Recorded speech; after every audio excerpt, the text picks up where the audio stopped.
Jésus sauve sur la croix.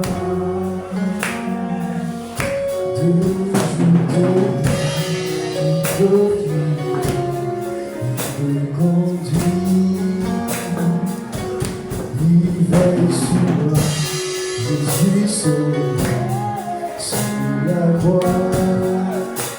Deux jours de vie,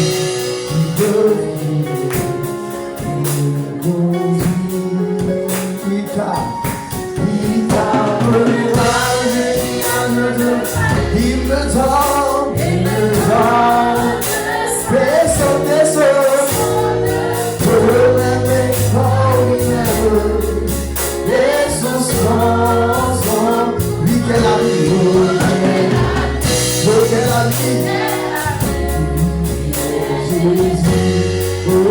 quelle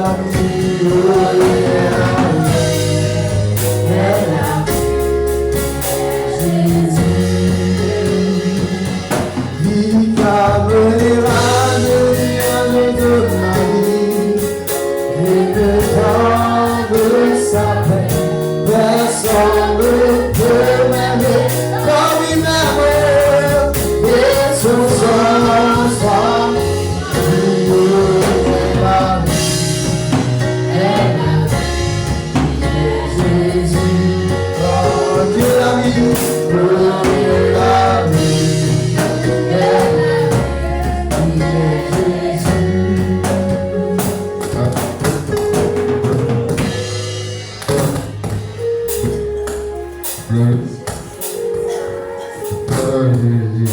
Alléluia. Gloire à Jésus. On acclame le Seigneur.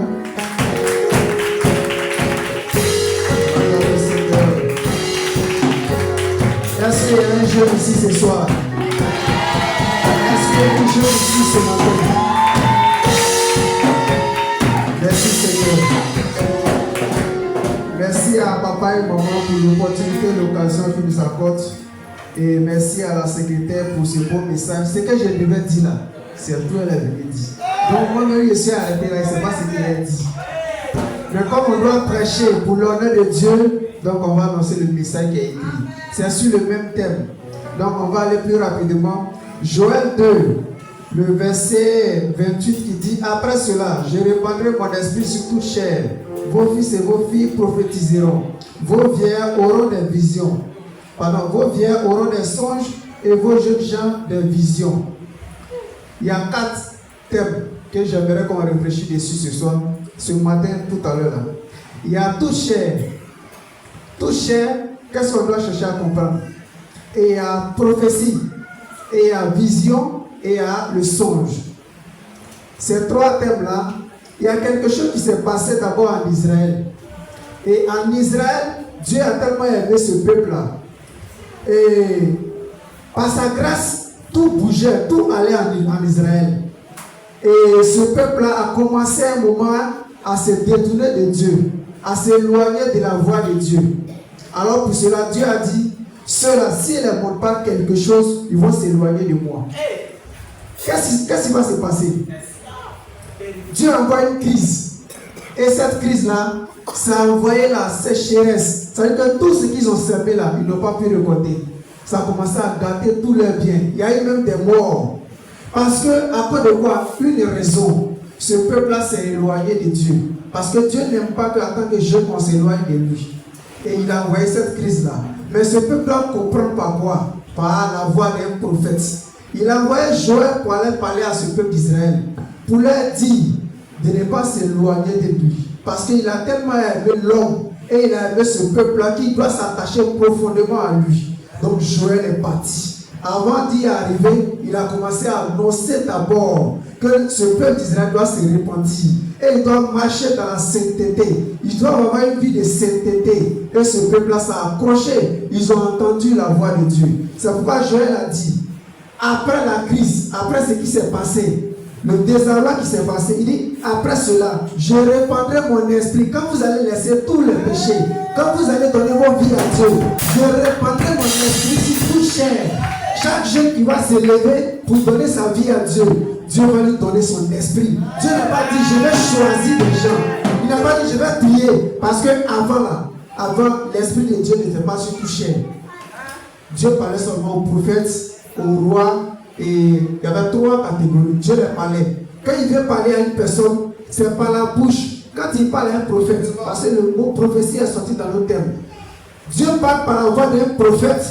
Comme quand tu peux savoir que Dieu parle à ce prophète, c'est par sa bouche. C'est pourquoi on ne doit pas utiliser nos bouches là n'importe comment pour dire n'importe quoi. Bien aimé, tu es jeune, je t'encourage à te lever ce matin. Parce qu'aujourd'hui c'est un moment spirituel pour agrandir ta vie de prière. Si Dieu t'a béni, tu n'as pas dit comme j'ai déjà eu, c'est déjà fini. Alors pour cela, tu vas te détourner de la voix de Dieu. Ce peuple-là s'est levé, se sont repentis. Ils ont marché dans la voie de Sainteté. Un prophète, c'est celui, on peut dire, le porte-parole de Dieu. Un porte-parole. Prenons la Côte d'Ivoire. Quand le porte-parole du gouvernement parle, on est tous fiers parce qu'il parle à la voix du président. Donc un prophète parle à la voix de Dieu. Un prophète annonce le message de Dieu. C'est ce monsieur, c'est ce serviteur-là, Joël. Il est venu annoncer le message de Dieu. Dans l'honneur, en disant au peuple d'Israël de se repentir. Et ils ont compris ce message-là. Israël a compris ce message-là. Si elle laisse un peu le passage d'Israël, je vais sur le combat de David et Goliath. Il y a quelque chose qui s'est passé. Dis à ton voisin, je vais entendre. Quand dis je vais entendre, je vais appeler ma femme. Comme elle est grande de taille que moi, on va essayer quelque chose. Viens rapidement, s'il te plaît. On attend le Seigneur.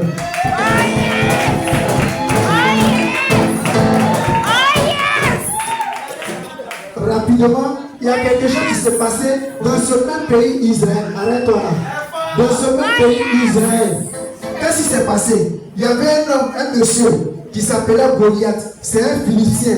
Ça veut dire qu'ils étaient rivalité, ils étaient rivales. Ce pays d'Israël et puis les Philistins. L'armée des Philistins, ils voulaient combattre l'armée israélienne. Alors que l'armée israélienne, c'était l'armée de Dieu.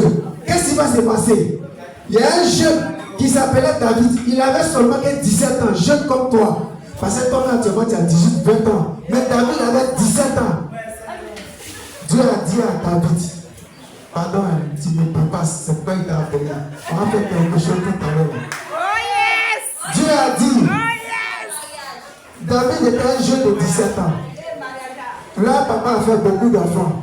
Mais c'est David, on peut dire, il n'a pas réussi.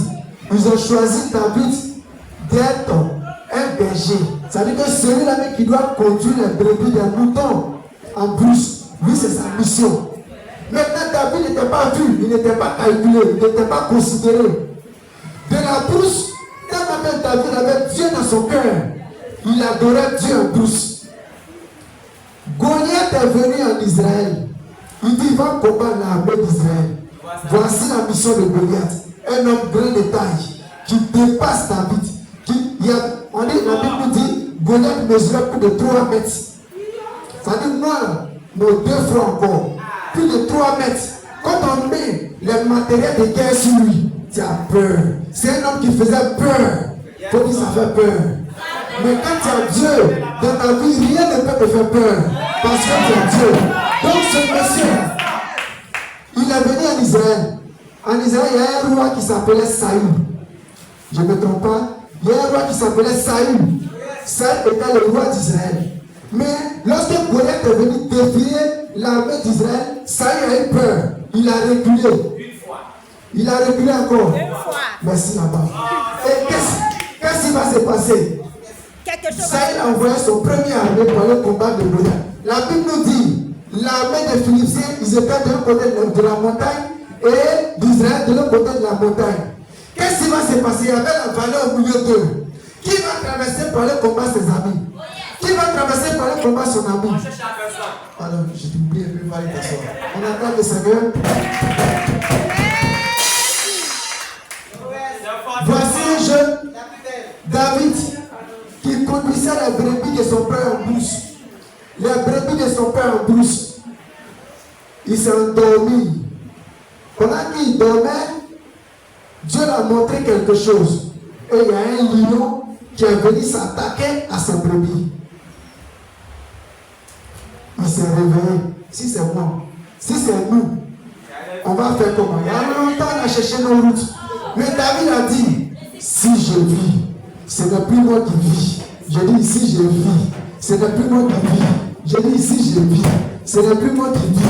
Si je vis, ce n'est plus moi qui vis. C'est Jésus-Christ qui vit en moi. Alors David n'a pas resté là pour regarder son brebis. Il n'est pas resté là pour regarder le lion attaquer son mouton. Mais il s'est levé. Il allait combattre ces lions-là. Il allait combattre avec la pierre. Et il a tué ces lions. Avec sa main aussi. Et il a tué ces lions. Ce moment-là, c'était un signe que Dieu a montré à David. C'était un pouvoir spirituel que Dieu a mis sur la vie de David. Alors, lorsque la crise s'est déroulée en Israël, Saül n'avait plus de solution. Et Saül envoyait son armée parce qu'il n'y avait plus de garçon pour se présenter face à Goliath. Il envoyait son armée partout dans la ville pour aller chercher un garçon pour venir combattre ce monsieur. Alors, lorsqu'ils sont arrivés, et ils cherchaient un garçon pour venir combattre Goliath. Parce que Goliath, il n'y avait pas son concurrent. Il n'y avait pas sur le champ de guerre son camarade. Alors ils sont arrivés dans la famille de David. David et ses frères travaillaient. Lui, il était un berger. Et quand les soldats sont arrivés, ils ont dit, on a besoin d'un garçon ou des garçons sur le champ de bataille pour chasser les Philistins. Et les frères de David se sont portés volontaires. Et David a 17 ans, il dit, papa, quand j'étais dans la forêt, il y a un lion qui voulait s'attaquer à tes brebis. Mais je l'ai tué avec ma main. Parce que le Dieu qui est en moi, il a dit, voici la phrase de David. Il a dit, papa, l'Éternel qui m'a délivré de la griffe de lion et de la part de l'autre, me délivrera aussi. Parce qu'il voulait partir, son père ne voulait pas qu'il parte. Parce qu'il a 17 ans. Il n'a même pas d'expérience. Il n'est même pas militaire. Il n'est même pas soldat. Donc s'il va sur le champ de bataille, il va faire quoi avec un commandant? C'est lui avec un gradé. Son père lui a dit, il ne faut pas partir. Mais étant petit, David, son père, l'a appris à compter sur Dieu. Et lui-même, il a appris à mettre sa foi sur Dieu. Il a appris à compter sur Dieu. Étant jeune, étant enfant, étant un adolescent, il n'avait même pas encore 18 ans. Et David est resté, ses frères sont partis. Pendant qu'ils sont arrivés, Saül a envoyé un groupe d'armée pour aller tuer Goliath. Parce qu'il était fâché. Il dit, non, pas tuer Goliath. Lorsqu'ils sont arrivés, Goliath s'est présenté. Il dit, ce groupe-là, parce que quand les soldats ont vu Goliath, ils ont eu peur, ils ont reculé. Quand ils ont vu Goliath avec sa taille, la Bible dit plus de 3 mètres, même 1 mètre et quelques mètres, ça fait peur. 2 mètres, ça fait peur. Mais plus de 3 mètres, Dieu a fait cela pour mettre une situation macabre dans la Bible, pour qu'on comprenne quelque chose. Et qu'est-ce qui va se passer? Goliath dit, au lieu de vous combattre, j'aimerais que cette crise-là, ça soit une crise de représentant. Ça veut dire que comme il comptait sur sa personne, sa femme, sa taille, donc une personne en Israël va venir se représenter. Et moi, j'envoie une personne qui est moi-même. Si je tue le soldat israélien, vous allez me servir. Ça veut dire que le peuple d'Israël va devenir son esclave. Ça veut dire qu'Israël ne va plus exister. Mais si vous me tuez, vous ferez de quoi vous voulez à ma nation. C'est ce qui s'est passé. On apprend le Seigneur.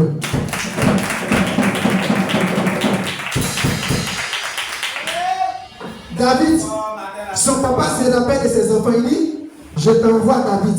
Tiens la nourriture, va donner à tes frères sur le champ de bataille.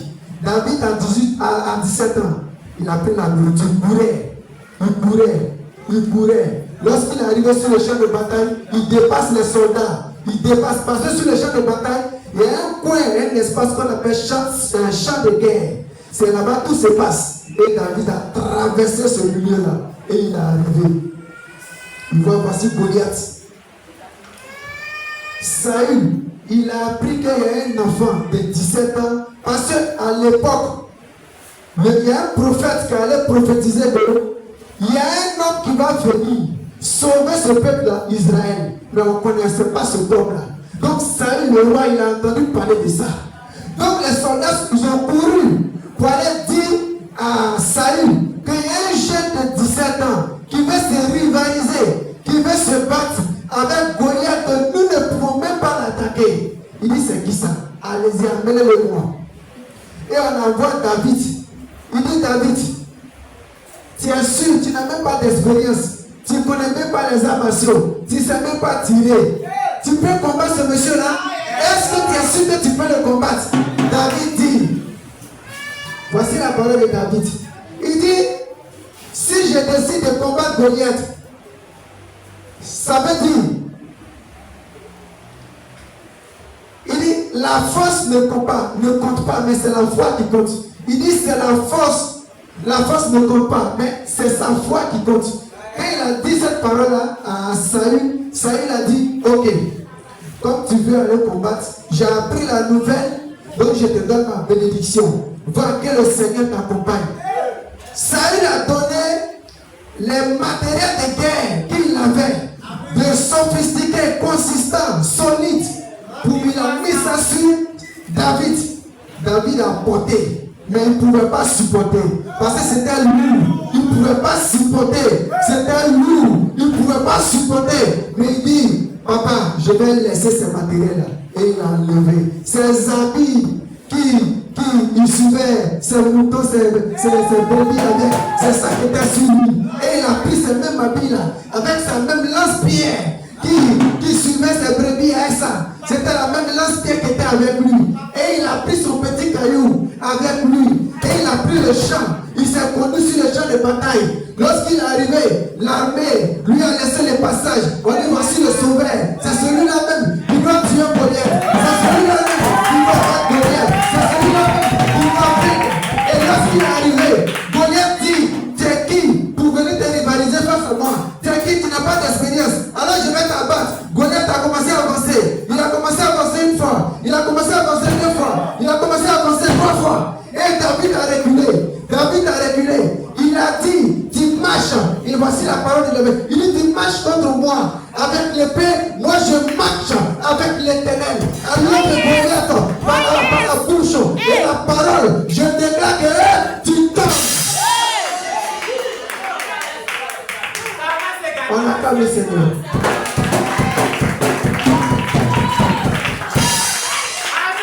Bien-aimé. Bien-aimé. J'ai dit, Goliath est tombé. Ton Goliath c'est quoi? Ton Goliath c'est quoi? C'est la peur. Ton Goliath c'est quoi? C'est la maladie. Ton Goliath c'est quoi? C'est la moquerie. Ton Goliath c'est quoi? C'est le fait d'avoir peur de jouer. Ton Goliath c'est quoi? Chacun de nous connaît son Goliath. Voici mon message. Et ce message nous fait savoir que Dieu n'a pas besoin d'un CV propre. Parce que je suis jeune, moi je sais qu'il n'y a pas de péché de ma vie. Parce que je suis jeune, moi je sais que ma vie est tellement saine. Parce que je suis jeune, moi je sais que où je suis là. Maman même, papa même, les responsables même, mon président d'Anno même. Non. Dieu n'a pas besoin d'un CV comme ça. Là où maman même voit que non, tu es paniqué. Là où maman même voit que toi-même tu es découragé. C'est là que Dieu se souvient de toi. C'est là qu'il attend que tu te lèves en tant que jeune pour faire son œuvre. Voici aujourd'hui l'église. On acclame le Seigneur. Puissant message. Voici l'église aujourd'hui. Regardez derrière l'église. On fait un peu l'effort de regarder derrière l'église en haut. C'est mouillé. Ce n'est pas dit de nous-mêmes.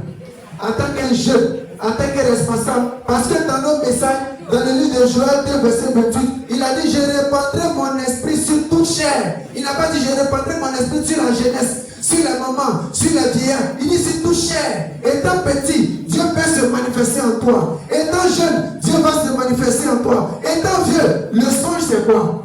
Il dit, vos vieillards auront des songes. C'est quoi un songe? C'est lorsque tu dors et que Dieu te parle dans le sommeil. Donc une personne qui dort, qui ne fait pas de rêve, c'est une personne morte spirituellement. On acclame le Seigneur. Donc ce passage concerne la vie de tout un chacun. Et la secrétaire, par sa vie, elle a déjà tout dit. Donc si elle veut continuer, mon message continue encore plus de 4 paragraphes. Mais je vais faire une petite conclusion. Voilà, parce que ce qui doit être dit, on est résumé un peu. On acclame le Seigneur. Merci pour la vie de la jeunesse. Merci. Oh yes! Oh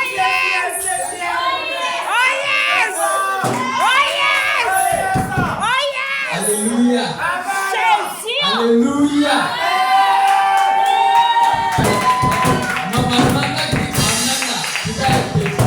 Alléluia.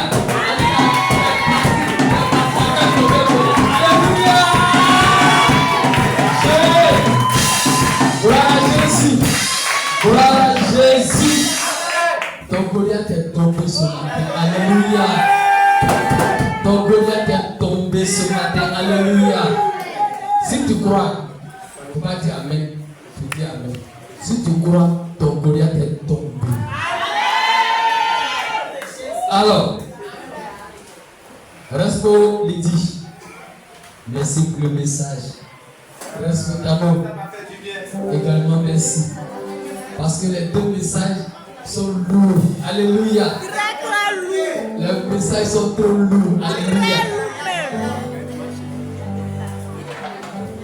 Je. Tu vas te tenir les mains. Tu vas te tenir les mains. Il dit si tu es jeune, moi mes choses là c'est pas pour ça. Si tu es jeune, tu te tiens les mains. Si tu es vieux, tu peux te coucher. Alléluia. Mais en Jésus, il n'y a pas de vieux. Alléluia. Il faut te référer à Abraham. Alléluia. Il n'y a pas de vieux. Alléluia. Tu vas demander à Dieu pour ces deux messages. Sinon, un message a été réparti. Tous ces messages-là, le monde puisse avoir les fruits de ce message que tu as écouté ce jour. Alléluia. Tu es jeune. C'est toi qui dois booster l'église. Alléluia. Tu es jeune. Tu dois servir Dieu. Alléluia. Tu es jeune. C'est toi qui es l'église. Alléluia. Tu vas prier. Dis à Dieu que ce message-là soit gravé sur mon cœur. Faut prier. Demande à Dieu.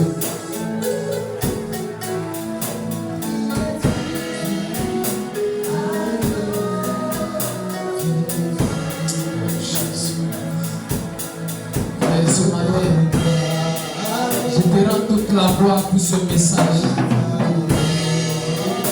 Toi, tu es passé par tes responsables pour nous donner ce message.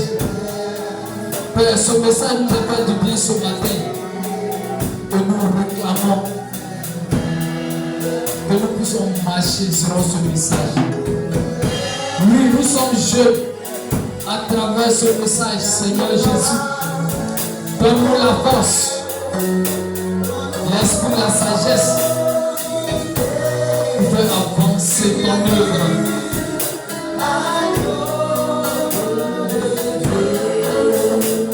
Jésus,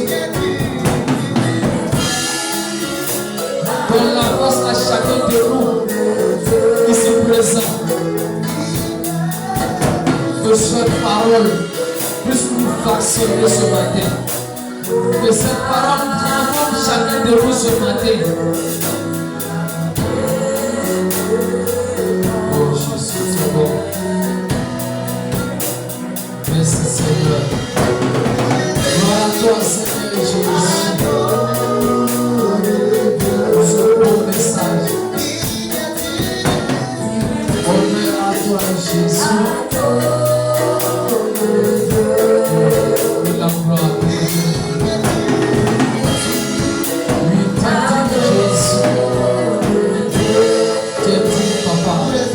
C'est celui-là qui nous demande confiance.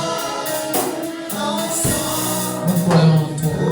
Et nous voulons marcher, avancer avec toi ce matin, Seigneur. Fais-nous cette grâce-là ce matin, Seigneur. Que toute la gloire te revienne. Que toute la gloire te revienne, Seigneur Jésus. À toi l'élévation. À toi l'honneur, Jésus. Merci Seigneur. Au nom puissant de Jésus.